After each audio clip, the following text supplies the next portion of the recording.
And yes, I'm going to read you perform three short poems from the Southwark Mysteries. And each of them, they are very strange because they weren't written to carry a message that I already had for the world. They were a message for me, which I've done my best to comprehend and understand. So I'm going to do each poem, and I'll say something very briefly between each poem, but I've done my long introduction. So this is a poem that introduces my alter ego, because when I'm with the goose, although I'm John Constable, the very respectable playwright and poet, when I'm with the goose, I'm John Crow, the wicked shaman of Crossbones Graveyard. So this is one from John Crow. I am John Crow with my coat all a-tatter, a shift in my shape with my shamanic natter. Mind over matter, when the mirror shatter, I go call on the goose to gather where I scatter. I am John Crow, and the goose is my muse. She maketh me to waketh in my walking, talking shoes. Crossbones to clink by Mary Ovary dock, by the third cock's crow, by the third crow's cock. May the spirit be with Crow, and all them that walk beside him, when he walk about the liberty with but his goose to guide him.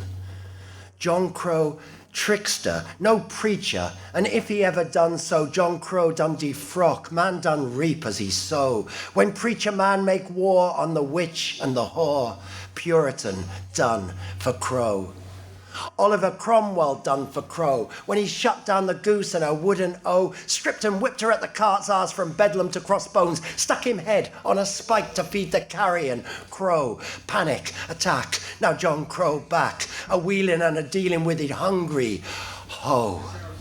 Now Crow break cover with his harlots and his witches. He say, dub me dog of God, I be here with my bitches. Also Purdy playing dirty in them bridles and split breeches. Them the daughters of Arachne, putting in the scarlet stitches. Ding, dong, they come. Moll cut purse and merry mad Maud and shamanic Tom a bedlam, with John Crow and he whore banging on cathedral door, then back for more than just a pious sermon.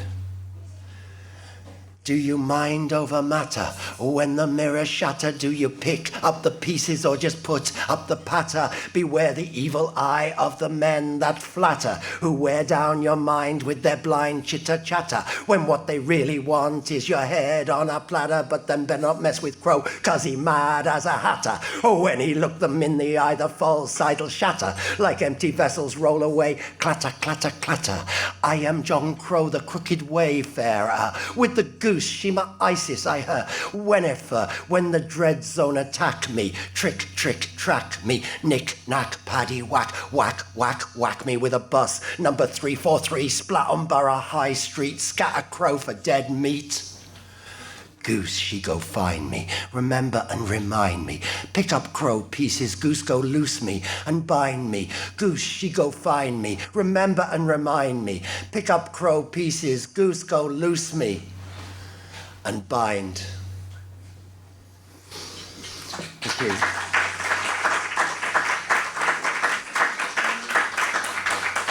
So as you can see, John Crow has quite lively adventures when he goes out walking the goose at night. On that first night, she took me first on a journey really in mind with these poems. So the poems themselves are a journey that I make with the goose, or that John Crow makes with the goose.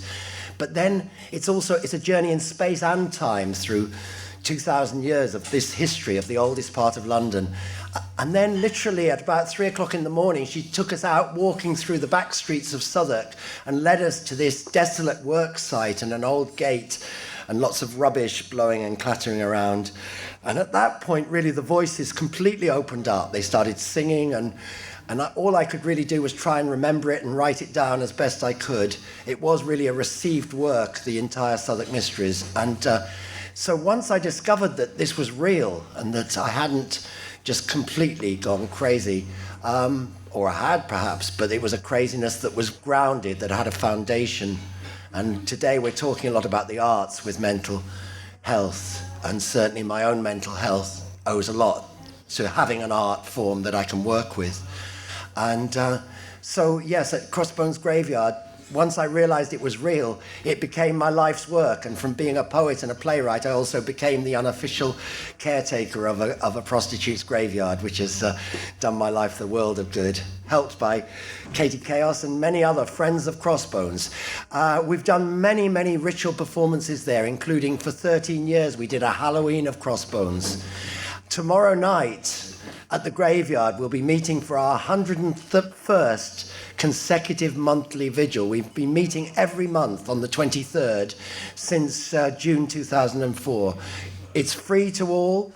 We accept donations to help us with the work, but there's no pressure, entirely free. Come and join us, 7 o'clock, get there a little bit earlier because we always begin on the stroke of 7. And it's a humanitarian ritual. People of all faiths and none. It's simply there to celebrate our humanity, to honor the outcast, alive and dead. And with that in mind, I'm going to do my second short poem. And this is a kind of a prayer that comes out of the belly and out of the womb, perhaps, of this place. It invokes the feminine spirit of this place. So this part of Southwark has an intensely feminine, healing energy. It's very appropriate that the Dragon Cafe should be here in this place, because this whole area is a transforming place. The city dumped here everything they didn't want, everything they found repulsive and difficult. And out of that dumpage came flowers and beauty and art. And so that's what we're all celebrating, I hope, here. This is a kind of a prayer. Mary Overy, you'll know the dock, and it was the old name for the cathedral in Catholic times, the Church of St. Mary Overy. She's also, of course, conflated with an old river goddess. That's another story. By the grace of Our Lady Mary Overy, let them see, them that sell their time to earn a daily crust to feed a family, them that trade the future in stocks and bonds or speculate in property, them that crunch the numbers on the number-crunching North Bank in the old city, then flood back, cross London Bridge to take their trains to Gravesend and the estuary. Let them see, in the hungry eyes of debtors doing time with Dickens' father in Marshalsea, the denizens of Bedlam now entrusted to the care of our community, the homeless in the subways and the dead-end kids from Old Kent Road to Bermondsey, in the skull-faced queers and junkies and the tart who tested positive for HIV, the shining eyes of our goddess of mercy, in the haggard face of John Crow who watches from his high tower in Trinity, as in the single mother who lives across the road at number 23, the checkout girl in Superdrug whose name tag says her name is Charity, and in every human face that is pocked and scarred by what we call reality. By the grace of Our Lady Mary Overy, let them see the shining eyes of our goddess of mercy. Thank you.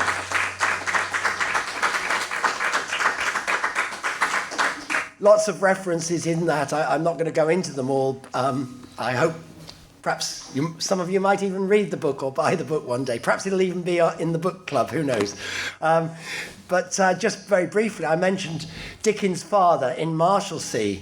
Right next door to this church was the Marshalsea prison, the exercise ground just across Tabard Piazza from here.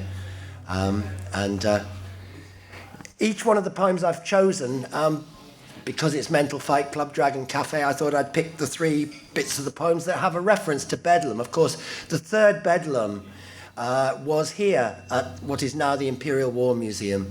It's now moved out to Kent. And it was when Bedlam moved here that it ceased to be a kind of awful freak show and prison where people would come and entertain themselves watching people suffer, and where the patients were treated with absolute brutality. It was only when it moved here to what is now the Imperial War Museum that a pioneering doctor and a steward, Hood and Hayden, began using what we'd now recognise as psychotherapy and art, and actually human rights, really, for people who are suffering from any kind of mental distress. And so that's why it seems appropriate. But before I read the third poem, I just would like to remind you that, yes, we are having our Crossbones Vigil tomorrow night at 7 o'clock, and you're all welcome. And as I say, it's a very inclusive thing. You don't have to belong to any religion, and we're not a cult, or if we are a cult, we're one of those ones you can come and go whenever you like, without any pressure.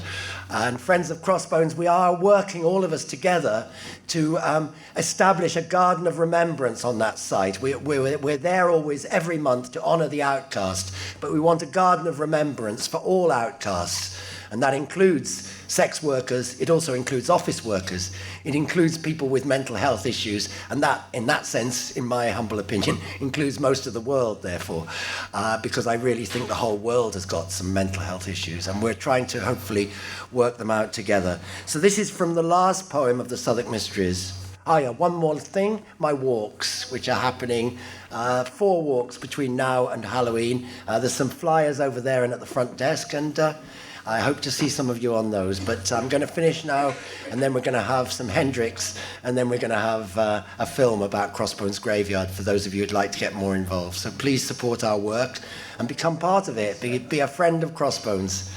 Here's from the final, the Book of the Magdalene. It's a short section, and it's really a vision of healing and completeness with the return of Mary Magdalene to claim her own people. Entombed in the shadow of Bedlam, the Imperial Museum of War, in the Garden of Peace, the Winchester geese consort with Kuan Yin and the Magdalene whore. In the wards of Old Guy's leaden tower, in the Elephant and Castle subway, they graffiti her name, she who comes to reclaim the world that was taken away. On the steps of St. George the Martyr, red-eyed and roaring, a bum did totter and sway and topple and splay and stutter the words, she is come out of Egypt by Greenwich, upriver, the dogs to her right, along the black beach, around Limehouse Reach with the city of London in sight. In cathedral, provost may ponder if he should unbar the great door, with a wink and a nod to the glory of God in the guise of an unredeemed whore. Let Bishop's crook offer him counsel, ways and means for the door to unjam. If needs must be seen that the whore be washed clean of her sin in the blood of the Lamb, then let it be so. But then let it go, the guilt and the shame and the sin. Let go of the law that made her a whore, and then, for God's sake, let her in. Let in, let no colour of skin nor creed debar other from ceremony. Let the gong of Tibet bong out an octet with the bells of St. Mary Ovary. Let not the letter of the law deny the spirit liberty, nor burn my book of pictures which it take for rank idolatry. For I am the mistress, Southwark, am the daughter of eternity, and in me the broken man shall be made whole. As merrily we wended on our pilgrimage, who knows what wonders yet to see, along the winding track of time, on our journey home from Canterbury. Thank you.